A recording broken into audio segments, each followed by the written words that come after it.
Have you ever imagined waking up one day and discovering that someone you raised, loved, and protected your entire life is plotting to take away your most precious possession? I'm not talking about money or material possessions, but your very freedom. Because that's exactly what happened to me. And the worst part, it wasn't a stranger. It wasn't a jealous neighbor. It was my own son. It all started with a simple request. Mom, just a signature to expedite a tour of the nursing home. You'll love the garden there. Naively, I signed. After all, it was my son speaking, but I didn't know that would be the last document I'd sign without reading it. From that moment on, my house keys, my diary, and even my cell phone began disappearing. Coincidence? I already knew better. Little by little, I realized I was dealing with something much bigger than a misinterpreted care. It was silent manipulation, the kind of familial betrayal that erodes trust without leaving visible scars.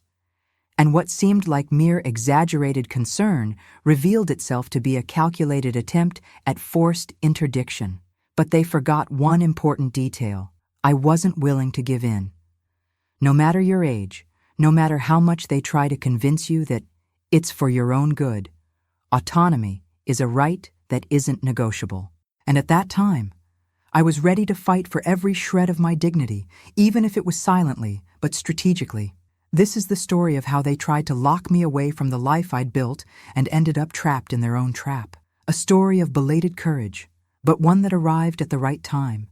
And if you've ever felt like they were trying to decide for you, you might recognize yourself in every line that follows. I've always been careful with papers. I've spent my life teaching my students to read every line before signing anything. But that day, I let my guard down. Jack, my son, arrived with a practiced smile and a pen in his hand. Mom, it's just a formality. To schedule a visit to a beautiful place.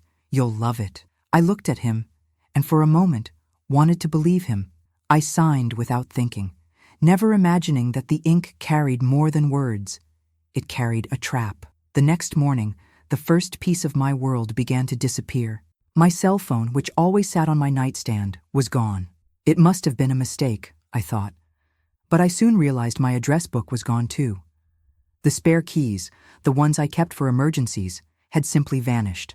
It was as if someone had suddenly decided I no longer needed control of my own life. The signs of silent manipulation were there, but still subtle. Lorna, my daughter-in-law, would show up with trays of tea I hadn't ordered, speaking with that artificial sweetness that made me uncomfortable. The kind of tone that doesn't warm, it freezes. She spoke of care as if it were a bargaining chip, always insinuating that I'd been more forgetful lately. At first I let it slide, but it began to accumulate like dust in a corner of a piece of furniture. Deep down, I knew something was wrong. It wasn't just about making my life easier. It was about stripping away, piece by piece, what kept me independent. It was about stealing my autonomy, but with velvet gloves. And the worst part? Everything was being done with a smile on my face, as if it were love. To outsiders, you might see affection, but I saw disguised control. That document I signed without reading, I would later discover it wasn't for a simple tour of a nursing home. It was the first step toward a forced interdiction, planned down to the smallest detail. And I hadn't even realized the game had already begun. They were moving the board as if I were the most fragile piece. Little did they know I still knew how to play. The worst thing about family betrayal is that it doesn't start with a scream or a blow. It starts with a small favor, a just sign here, a we're taking care of you. And before you know it, they've taken the keys from your hand. But I still had something they didn't count on. Memory. And I was ready to use it. The next few days felt like watching my life shrink, inch by inch. Jack and Lorna began deciding where I could go, what I could do, and how long I could open the back door. It's for your safety, Mom, they said. But safety isn't imposed with locks. It's built with trust. And trust was exactly what they were destroying. Small accidents began to happen. A document I'd left in my desk drawer would mysteriously disappear. My electricity bill, which I always paid on the same day, appeared as overdue. When I asked, Lorna would respond with that calculating look. I think you forgot. No, I didn't. I remembered every detail, but I could tell they were planting doubts, so others would believe I was losing my memory. The conversations also changed in tone. Before, we'd talk about the garden, old recipes, family stories. Now it was always about making things easier for me. Phrases like, "less worries for you," or "we'll take care of everything," were packaged in a tone of someone who'd already made the decisions for me. And that's how emotional isolation begins. They don't alienate you from everyone, but they isolate you from the decisions that have always been yours. The feeling of being watched intensified. One time, I found my folder of important documents misplaced. Papers scattered across the kitchen table, some even bearing fingerprints that weren't mine. The symbolic weight of this was clear. They were mapping my life, document by document, a theft of autonomy committed in broad daylight. It was during this phase that I began to realize it wasn't carelessness, it wasn't excessive worry. It was financial control disguised as care. And control is a dangerous terrain, because once someone manages to control your money, they soon try to control you. I could sense the next step coming quickly. And indeed, it did. One morning, Jack showed up saying he'd scheduled a routine doctor's appointment for me. I wasn't sick, but he insisted. He said it was important to assess how I was adapting to the changes. What I didn't know was that this was the gateway to the next move of the trap. That day, Jack picked me up early, with a smile that seemed more rehearsed than genuine. He said the appointment would be quick, just to make sure everything's okay, Mom. I didn't suspect the real reason until we arrived at the building. From the outside, it looked like a normal office. Inside, I noticed the door was locked from the inside, and the atmosphere felt more like the reception area of a psychiatric clinic than a general practice. The doctor, a short, meticulous man, offered me tea before even introducing himself. He began asking trivial questions. "Do you know what day it is? Who the president is?" I answered clearly, but I noticed that each answer was recorded with a cold, clinical gaze. Then he slid a form toward me, just to confirm that the consultation was voluntary. Something in me snapped. I remembered the document I'd signed without reading it and refused. "I won't sign anything that prevents me from contesting what you write here." The doctor tried to insist, saying it was just a procedure, but I was firm. Jack, sitting nearby, began to fidget. This wasn't going as planned. That was my first clear realization that this wasn't care, but a carefully disguised attempt at involuntary commitment. The psychiatric evaluation was the perfect pretext. A partial opinion was enough, and I could be sent far from my home, my voice silenced by a stamp. I left that room with more than relief. I left with the certainty that I needed to protect myself strategically. I understood that silent resistance didn't mean passivity, but rather acting without giving the enemy ammunition. The battle wouldn't be in shouting, it would be in preparation. And for that, I knew I'd need allies. Not just any ally, but someone who knew me well enough not to doubt my sanity. It was at that moment that I thought of June, my granddaughter. What I didn't know was that she was already ready to join this fight alongside me. June was always different. While many kids her age barely have time to listen, she always made a point of calling me, even if it was just to say, "Hi, Grandma, is everything okay?" That week, when she heard about Jack's strange appointment, her voice changed over the phone. "Grandma, this isn't right. I'm coming to you." And she did, unannounced, unceremoniously. She arrived late in the afternoon, her hair tied up messily and a heavy backpack on her back. She didn't bring flowers or candy. She brought something much more valuable: attention. She sat across from me, listened to everything, and didn't hesitate. She didn't try to justify her father's behavior or downplay the gravity of the situation.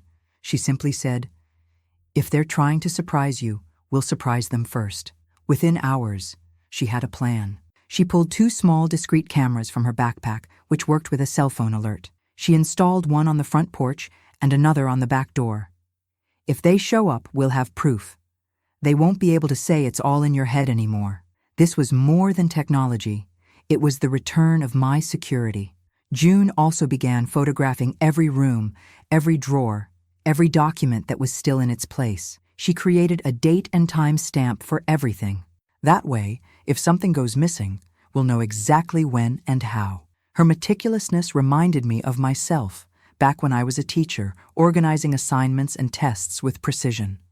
Most importantly, June didn't treat me like a victim. She treated me like a partner. Grandma, this is a battle of patience. They'll try to wear you down, but you won't give in. And I'll be here to make sure of that. It was like a light was rekindled within me. I wasn't alone.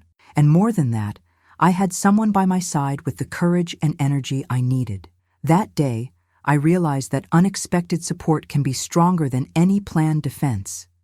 And if before I'd felt cornered, now I was beginning to feel something I hadn't felt in weeks: control. But there was still so much to protect, and it wasn't just the house. It was my story, my identity, and everything I'd built. With the cameras installed and the evidence beginning to pile up, I realized the next move needed to be legal. I knew Jack had an old power of attorney, signed at a time when I never imagined I'd need to defend myself against him. I couldn't leave that door open. I called Henry, a longtime friend and trusted attorney. "Henry, I need you. I'm serious." He didn't ask for details over the phone. He simply said, "Tomorrow, in my office." I arrived with June at my side and the folder of documents we'd organized. Henry listened with a frown. When I finished, he said, "Let's start with the basics. Revoke any power of attorney he has over you."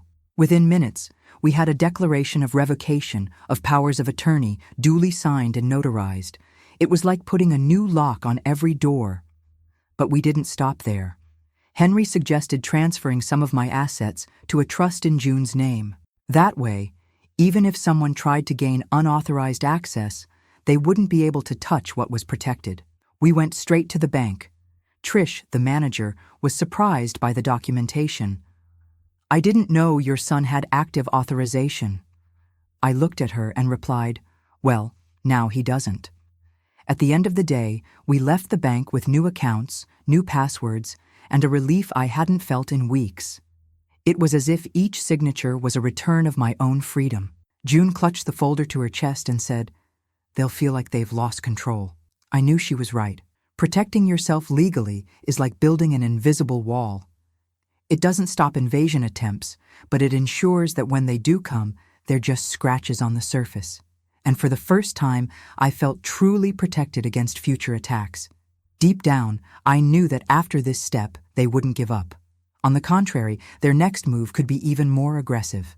And that's exactly what happened when we discovered what was already underway behind my back. The revelation came unexpectedly one night when June was on the computer researching Brookview, the beautiful place Jack and Lorna had so extolled. She sighed deeply, turned the screen to me, and said, "Grandma, this isn't just a nursing home, it has a closed psychiatric ward." My stomach sank. I'd already suspected it, but seeing it confirmed with photos and descriptions was like being punched in the face. June went further. She discovered that my name was already in their system as a confirmed reservation.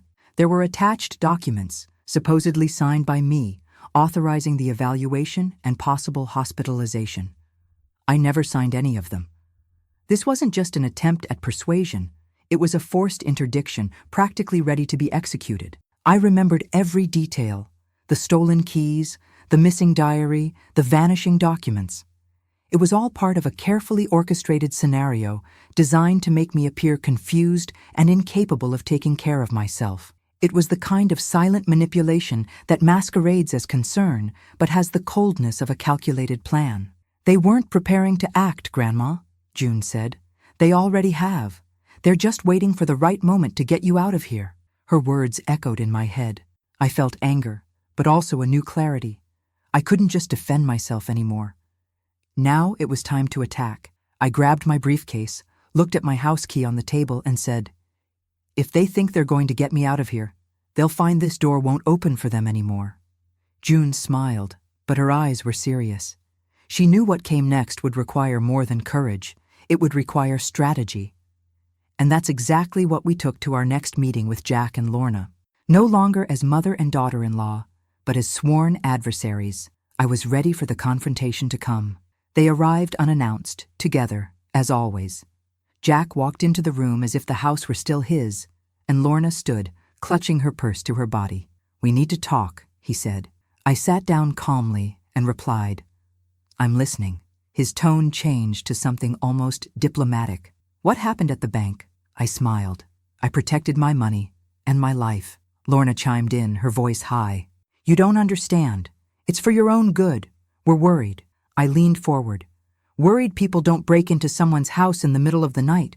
Worried people don't hide documents or try to commit someone against their will. Her face flushed, but she remained silent. Jack took a deep breath, trying to remain calm. That's when I grabbed the folder of documents Henry had helped me organize. I laid them out on the table, one sheet at a time. The revocation of powers of attorney, the transfer of the trust, the security camera photos, the Brookview registration.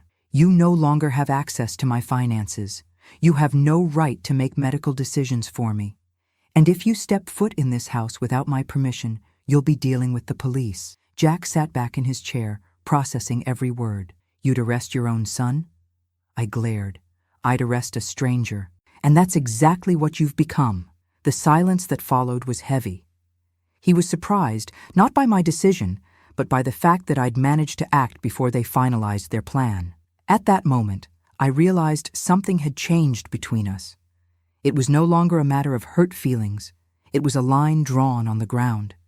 I had set my boundaries, and now it was up to them to decide whether to respect them or try to cross them. But I already knew.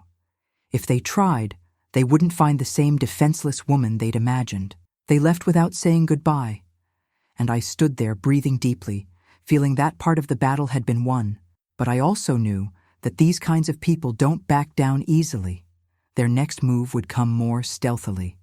And indeed, it didn't take long to arrive. The first advances after the confrontation came like shadows. Nothing explicit, nothing that could be used as direct evidence. But they were small, calculated blows. One morning, I noticed the back gate was locked from the outside with the chain I always kept in the shed. Another time, my medicine cabinet appeared rearranged, with pills missing. Coincidence? There was no longer room for belief. One morning, I woke to the sound of the security camera beeping on June's phone. In the video, Jack and Lorna stood on the porch, not ringing the doorbell, just watching the door as if waiting for something to happen. They didn't say a word, stood there for a minute, and then left. This wasn't a visit. It was pure intimidation. Furthermore, objects began to move around. The bill folder I kept in the closet was now on the kitchen table. The framed photo of Walter ended up on the hallway floor. These were small details, but enough to make someone say to others, she's getting confused, messing with her own things, and forgetting. It was a rehearsed script, and I was the character they wanted to discredit. The most audacious scam came over the phone. A male voice claiming to be from Brookview's admissions department called to confirm my admission next Friday.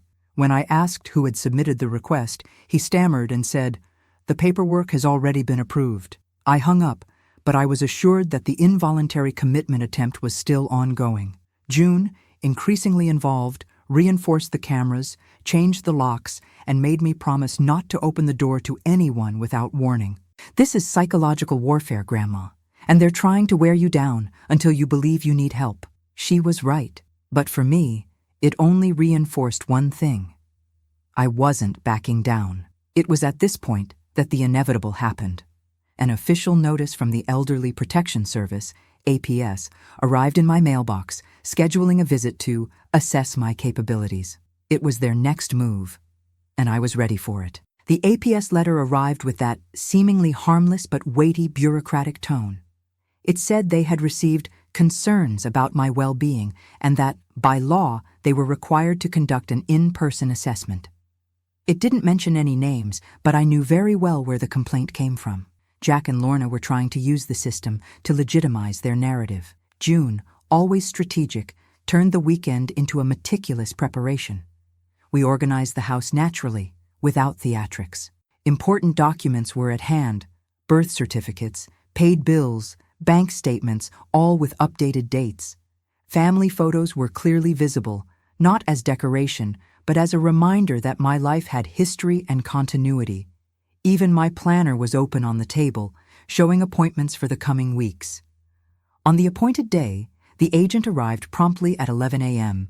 A woman in her 40s, with an attentive gaze and a formal demeanor, She introduced herself as Nora and said the visit was to better understand my routine. I responded with a smile.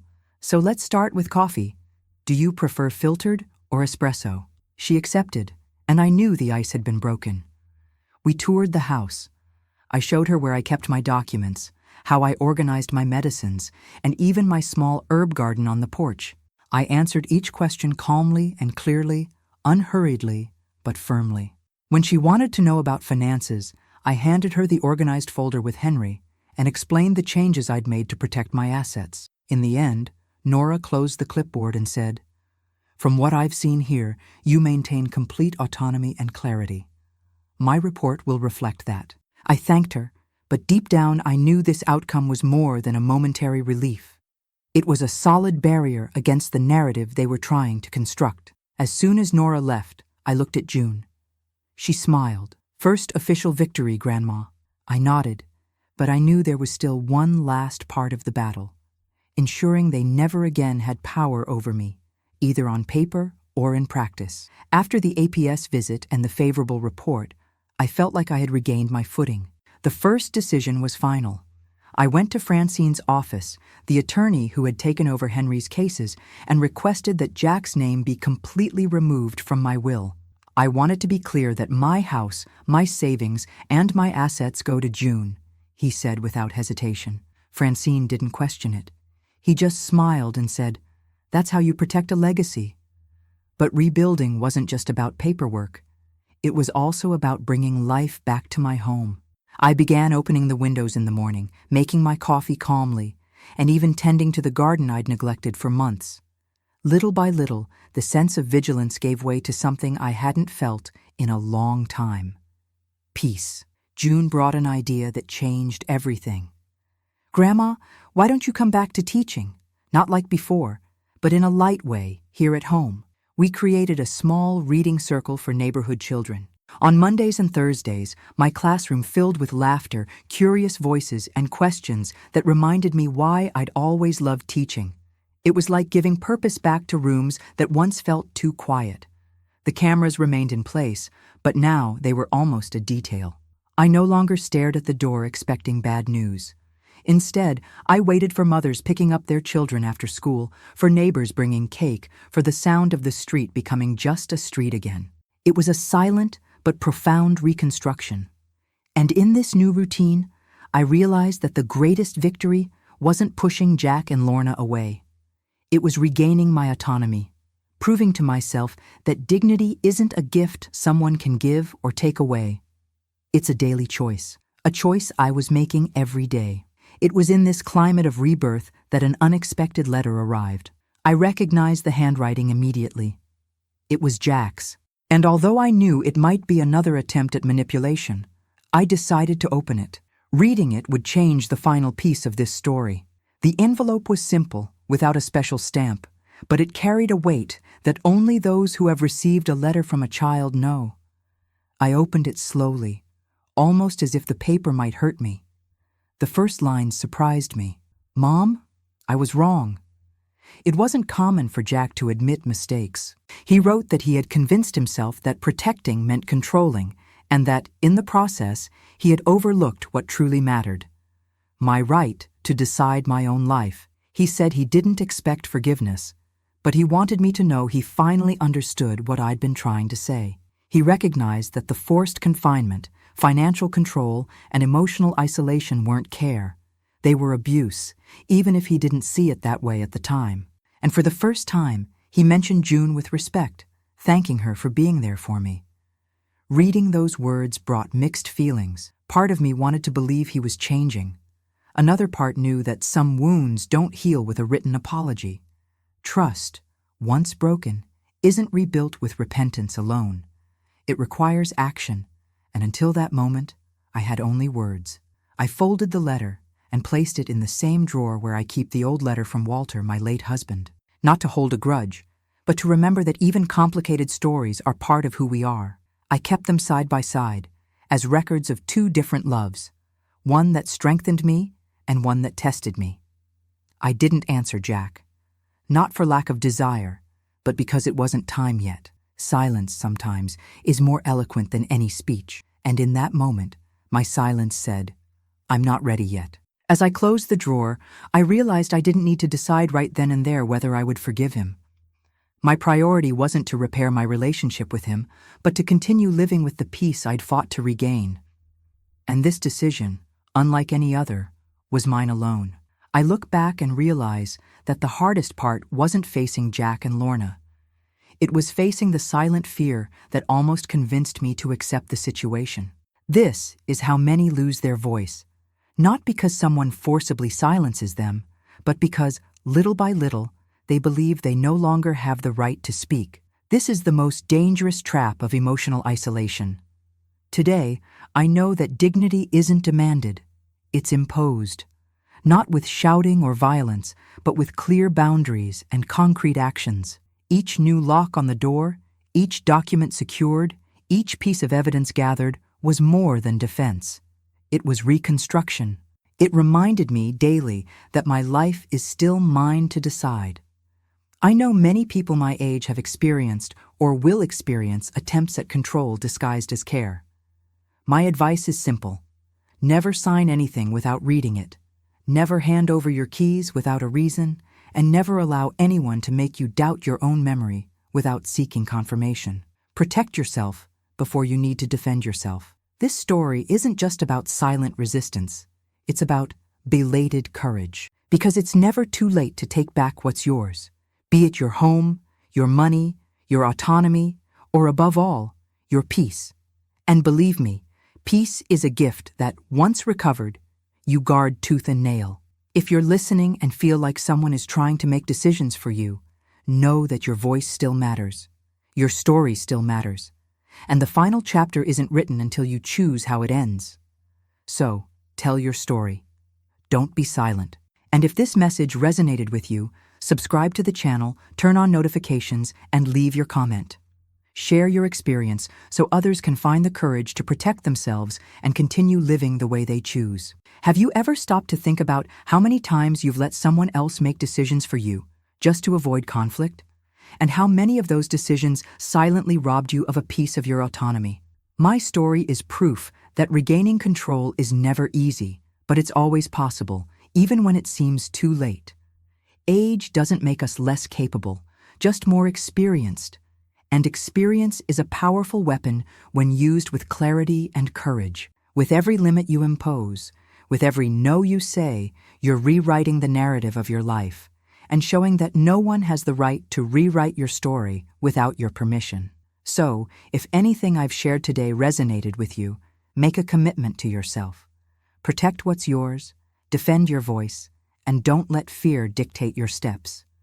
Remember, you are the guardian of your story, and it deserves to be lived your way. And now I want to hear from you.